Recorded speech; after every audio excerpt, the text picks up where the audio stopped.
Yanomami, promessas eleitorais vazias, omissões da mídia e a tragédia persistente. Nós temos acompanhado, então, né, a situação dos Yanomamis. Nas eleições presidenciais de 2022, Lula, então candidato, acusava de forma persistente seu adversário, Bolsonaro, né, de ser o responsável pelo caos na terra indígena Yanomami. Apesar das inúmeras acusações infundadas e das promessas generosas feitas pelo atual ocupante do cargo, né, um ano após o início de seu mandato, a situação na região permanece estagnada. É a mesma situação de sempre. O governo acredita que o ser humano, né, o comunista em geral, né, esses revolucionários acreditam que o ser humano não tem maturidade e estatura moral suficiente para guiar a sua própria vida. Então tem que dizer como as pessoas vão viver a sua vida. E a mesma coisa com os índios. Eu não consigo olhar para um índio e pensar que ele é um ser diferente de mim. Porque primeiro eu uso bom senso e depois eu sou um católico. E eu aprendi com a minha Santa Igreja que não há nenhum homem e nenhuma mulher diferente do outro. Todos são igualmente criados por Deus, sem distinção e sem exceção.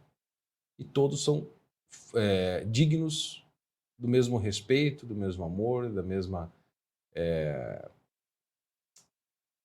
necessidade de justiça. Tratando os iguais igualmente e os desiguais desigualmente, conforme as suas particularidades. E o caso dos Yanomami, obviamente não foge à regra. E essa história que a gente sempre trata de novo, de tratar o índio como se fosse um bicho num zoológico, precisa acabar. Isto já passou do raio do ridículo. A gente sabe que isso não serve aos índios. Isso serve ao corredor de tráfico de droga, que passa pelas reservas, passa pelo controle das ONGs, que ganham fortunas com a justificativa de cuidar desses índios. E, obviamente, como a gente viu na reportagem, não está dando certo, porque a situação dos índios, não só dos Yanomami, mas todos, só piora. Eles não podem usar a terra como querem. Aquele vídeo daquela senhora, como foi, que falou no Congresso, para aquele deputado, para o ministro, aliás, como foi? Aquela moça que falou que... Foi na CPI do Salles, né? Salles, que falou que ela tem que fazer cocô na água, cocô no rio. Porque eles não podem fazer o que eles querem com a terra que supostamente é deles, é uma reserva indígena. Então, assim, não há mais o que dizer, isso já chegou às raias do ridículo, do insustentável. E, no entanto, existe uma ministra dos povos indígenas, a Sônia Guajajara, que não está fazendo bosta nenhuma para ajudar os povos dos quais ela veio. Bernardo, desculpa, você tem razão. Foi uma deputada indígena dizendo para a ministra, para a atual do meio ambiente. Isso, a Nízia. Não. Do meio ambiente não, a Marina Silva. Marina, perdão. Para Marina Silva, certo, exato. você tem razão. E ela falou coisas certíssimas. É emocionante e é verdadeiro. Tocou todo mundo porque foi verdadeiro, saiu do coração. Não tem cabimento mais. Chega. Os povos indígenas precisam fazer uma revolução, alguma coisa, porque assim, não dá, né? É simplesmente inaceitável. Por que os povos vão bem? Porque tem alguém querendo cuidar deles. Só que, meu filho, se tem alguma coisa que a gente sabe na vida, é que nós sabemos cuidar da nossa vida melhor do que ninguém, porque nós vivemos a nossa vida e não as outras pessoas. E a mesma coisa os índios. Se eles vão fazer um cassino, um puteiro ou um shopping, ou vão ficar vivendo numa clareira, comendo tatu-bola, eu não estou nem aí. Mas que eles tenham a liberdade de fazê-lo. Agora não pode vir um governo fechar o lugar disso aqui, uma reserva. De vocês, para vocês. Podemos fazer o quê? Nada.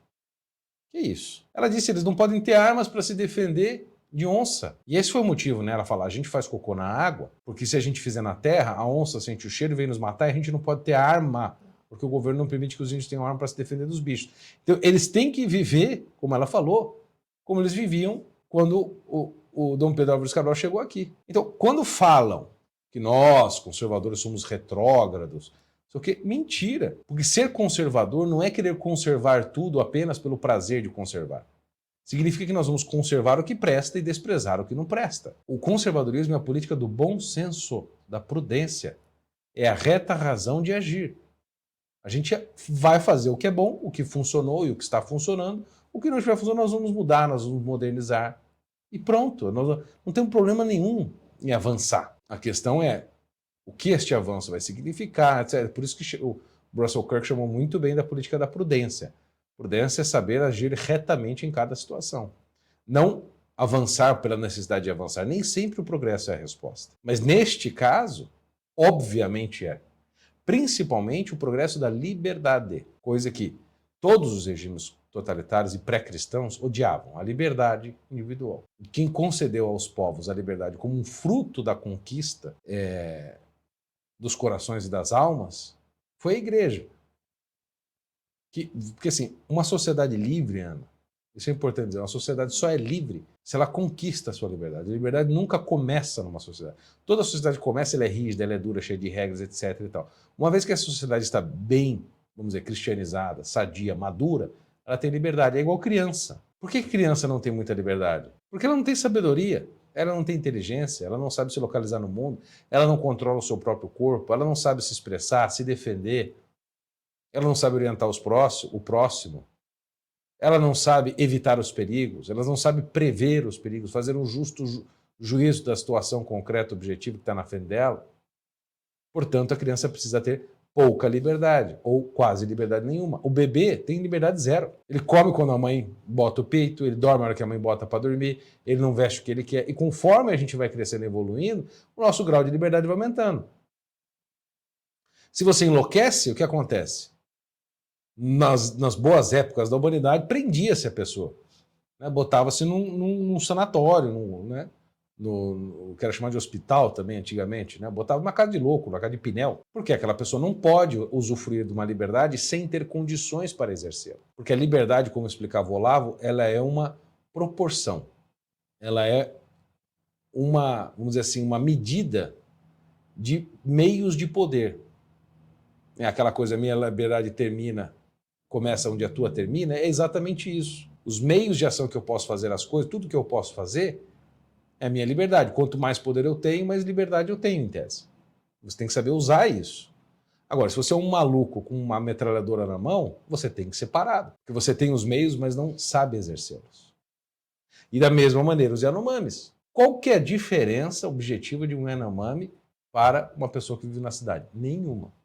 Eles têm uma cultura diferente, talvez uma religião diferente. Muitos hoje são evangélicos, católicos.